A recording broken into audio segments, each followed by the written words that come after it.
ராஜ்யம் செய்வதற்காக பணி செய்ய வந்திருக்கிறேன். அந்த ராஜ்யம் தில்லையில் இருக்கின்ற திருச்சிற்றம்பலம் சொல்லக்கூடிய நடராஜனுடைய வடிவத்துல தத்துவத்துக்குள்ள ஒரு செயலாக இருக்கும். மதம் சார்ந்து குரு சார்ந்து இருக்காது, எல்லா வடிவத்துக்குள்ளேயும் இருக்கும். அதனாலதான் நடராஜன்னா சும்மா சிலையா நிக்கிறவன் கிடையாதுங்க. அந்த நடராஜனாக ஒரு தனி மனிதனால மாற முடியும் அப்படிங்கறதான் அதோட தத்துவமே. நடராஜன் என்பது நான் நடராஜன் என்பது இல்ல, நடராஜனாக ஒரு தனி மனிதனுக்குள்ளே ஒரு சக்தி இருக்கிறது. நடராஜன் என்பது வெளியே இல்லை, உனக்குள்ளே இருக்கு. காளி என்பது வெளியே இல்லை, உனக்குள்ள. உன்னால் அறிய முடியும் அப்படிங்கறதுதான் உண்மையான செயல், உண்மையான வடிவம்.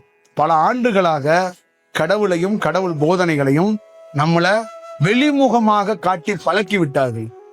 உள்முகமாக பழக்குவதற்கு ஆள் இல்லை. புரியுதுங்களா? உள்முகமாக பழக்கினா உயிர் பலப்படும், நீ கடவுள் தன்மையை அடைவ. வெளிமுகமாக பழக்கப்பட்டா நீ என்ன பண்ணுவ? அப்ப நடராஜரை உயர்ந்த விஞ்ஞானத்துக்கு நம்ம பயன்படுத்துறது வேற மாதிரி நம்ம பார்க்கறதுக்கான ரீசன் தான். இந்த உலகத்திலேயே உருவமாக இருக்கக்கூடிய கடவுளை விஞ்ஞானத்துக்கு பயன்படுத்தின முதல் கடவுள் நடராஜர் மட்டும்தான். புரியுதுங்களா? பாக்கி உருவமா இருக்கிறவங்க எல்லாத்தையும் ஒரு மதத்துக்குள்ளதான் அனுப்புவாங்க. முதல் முறையாக நடராஜர் உருவமாக இருக்கக்கூடியவரை விஞ்ஞானத்தோட கொண்டு ஒப்பிட்டு விஞ்ஞான ஆராய்ச்சிக்கு அது ஒப்பிடுறதுக்கு ஒரு வாய்ப்பை உருவாக்கிட்டாங்க.